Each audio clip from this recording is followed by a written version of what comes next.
Hello everyone, welcome to my channel. आज की video में जो हम टॉपिक डिस्कस करने जा रहे हैं वो है डेफिनेशन ऑफ इकोनॉमिक्स। और इसके अंदर सबसे पहले हम ये जान लेते हैं difference between economics and economy के बारे में। तो आइए चलिए बात करते हैं। इकोनॉमिक्स के अंदर जैसे कि हमने लास्ट वीडियो में डिस्कस किया था, ये होती है थ्योरी ऑफ प्रिंसिपल। इसमें हम क्या करते हैं, स्टडी करते हैं।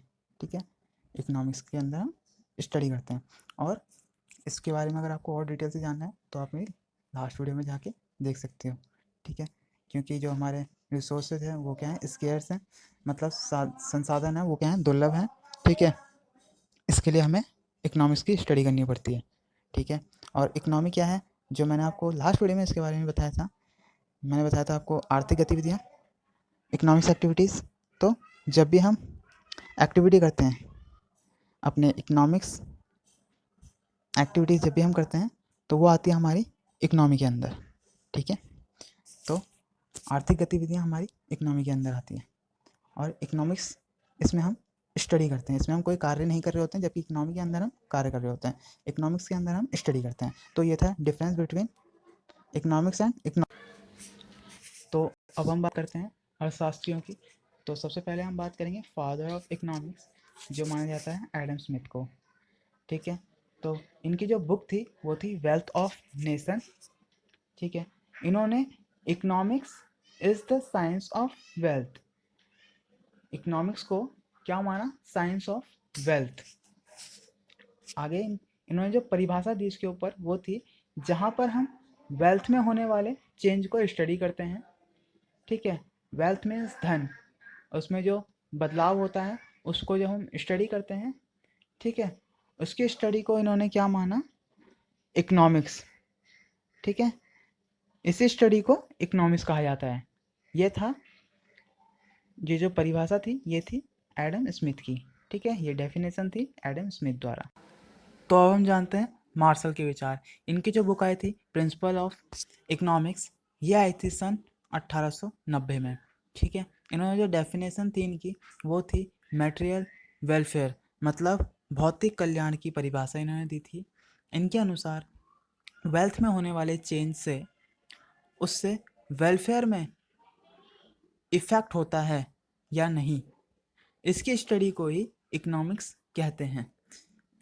मतलब कि धन में होने वाले चेंज, बदलाव से कल्याण होता है या नहीं होता, इसकी जो स्टडी हम करेंगे वो इकोनॉमिक्स, उसे ही हम इकोनॉमिक्स कहते हैं। यह था विचार मार्क्स। अब हम जानेंगे एक और अर्थशास्त्री के विचार जो थे रॉबिन्स। उन्होंने जो डेफिनेशन दी थी वो थी स्कैरसिटी की। उनकी जो बुक आई थी वो थी nature and signification of economics. यहाँ पे TION है, यहाँ पे एक मिस्टेक होगी छोटी सी, उसके लिए सॉरी। उन्होंने जो विचार था वो था हर संसाधन दुर्लभ है, संसाधनों की मांग ज़्यादा है और पूर्ति कम है, और एक इकोनॉमी को कैसे सभी की नीड्स को पूरा करना है, इसकी स्टडी ही इकोनॉमिक्स है। तो ये था रॉबिन्स के विचार। तो हमने समझा रॉबिन्स के विचार। अब हम बात करते हैं दूसरे इकोनॉमिक्स की। अब यहाँ पे हम बात करेंगे ग्रोथ डेफिनेशन, जो दी थी सैमुअलसन ने। उनके हिसाब से एक इकोनॉमिक्स के पास रिसोर्सेस जो हैं, रिसोर्स हैं वो स्केयर्स होते हैं, संसाधन जो हैं वो दुर्लभ होते हैं। उन दुर्लभ संसाधनों द्वारा जब वेल्थ का डिस्ट्रीब्यूशन होता है, उस वेल्थ डिस्ट्रीब्यूशन से ग्रोथ हो रही है या नहीं, इसकी स्टडी ही इकोनॉमिक्स है। डिस्ट्रीब्यूशन मीन्स हम जब उसको डिवाइड करते हैं, वेल्थ मीन्स धन, धन को हम किस तरीके से डिवाइड कर रहे हैं, ठीक है, उससे हमें ग्रोथ हो रही है या नहीं हो रही है, उससे उस चीज़ को डिवाइड करना मीन्स हम अलग अलग कार्य में अपना पैसा लगाते हैं ना, तो उसको हम यहाँ पे इस तरीके से समझेंगे। और ये जो स्टडी है, जो इन्होंने, इनकी जो डेफिनेशन है वो सभी डेफिनेशन को मिला के इन्होंने, जो भी हमने 3 डेफिनेशन पढ़ी उनका मिला के इन्होंने डेफिनेशन बनाई अपनी, जो कि आज भी फॉलो की जाती है। माना जाता है इनकी जो डेफिनेशन है वो स्मिथ, मार्शल और रॉबिन्स की स्टडी, उनकी जो डेफिनेशन है उनको मिला के जो स्टडी की गई है उसके ऊपर उसको मिला के जो डेफिनेशन बनाई गई है, ये उसके तीनों के डेफिनेशन द्वारा डेफिनेशन बनाई गई है और ये काफ़ी प्रचलित भी है। यहाँ पे हमें एडम स्मिथ की जो डेफिनेशन है उसके ऊपर ज़्यादा गौर करना होगा, क्योंकि जो स्मिथ हैं वो है फादर ऑफ इकोनॉमिक्स कहे जाते हैं, ठीक है, क्योंकि उन्होंने सबसे पहली डेफिनेशन दी थी, ठीक है, इसलिए उनकी जो डेफिनेशन है वो काफ़ी महत्वपूर्ण होती है। अब हम चलते हैं बुक के ऊपर। तो अब हम आ गए हैं अपनी बुक पे और अब हम स्टडी करेंगे अपनी बुक से। तो डेफिनेशन ऑफ इकोनॉमिक्स, अर्थशास्त्र की परिभाषा। अर्थशास्त्र आर्थिक मुद्दों, आर्थिक समस्याओं का अध्ययन है जो हमारी आवश्यकताओं, इच्छाओं की तुलना में संसाधन की दुर्लभता एवं संसाधनों के वैकल्पिक प्रयोग के कारण उत्पन्न होती है। यह दुर्लभ संसाधनों के विवेकशील प्रबंधन का केंद्रित है, इससे कि हमारी आर्थिक कल्याण अधिकतम हो। इसका जो अध्ययन है, इसका अध्ययन इम्पोर्टेंट है, क्योंकि इसके ही अध्ययन से हम अपने जो दुर्लभ संसाधन हैं उनका हम किस तरीके से प्रबंध कर सकते हैं, ठीक है, हम आर्थिक कल्याण अधिकतम हो, जिससे हमारा आर्थिक कल्याण है वो किस तरीके से अधिकतम ज़्यादा हो सकता है।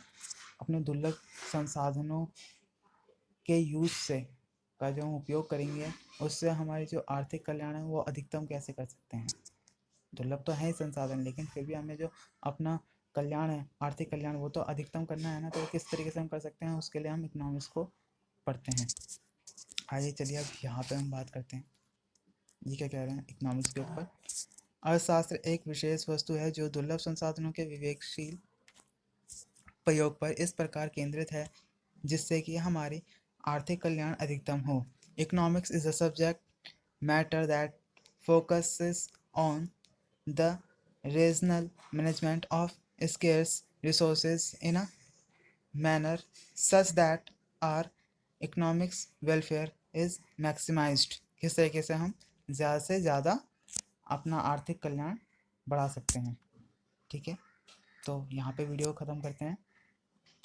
अगर आप पहली बार आप वीडियो देख रहे हो मेरे चैनल पे तो आप इससे पहली वाली भी देखिए, ठीक है, और जो भी आपके पास डाउट होते हैं वो आप कमेंट पे मुझसे पूछ सकते हो, ठीक है। आने वाले टाइम पे मैं आपको अपना इंस्टाग्राम का जो लिंक है वो शेयर कर दूंगा, वहाँ पे आप मुझसे क्वेश्चन कर सकते हैं इंस्टाग्राम में मैसेज करके, ठीक है। और इस तरीके से मैं आपको जूम ऐप पे भी लाइव क्लासेस दे दिया करूँगा, ठीक है। आपको ट्यूशन लगाने की ज़रूरत नहीं होगी, क्योंकि आपको नोट्स वगैरह सब कुछ प्रोवाइड करा दूँगा। Thank you so much. Video ख़त्म करते हैं इसी के साथ।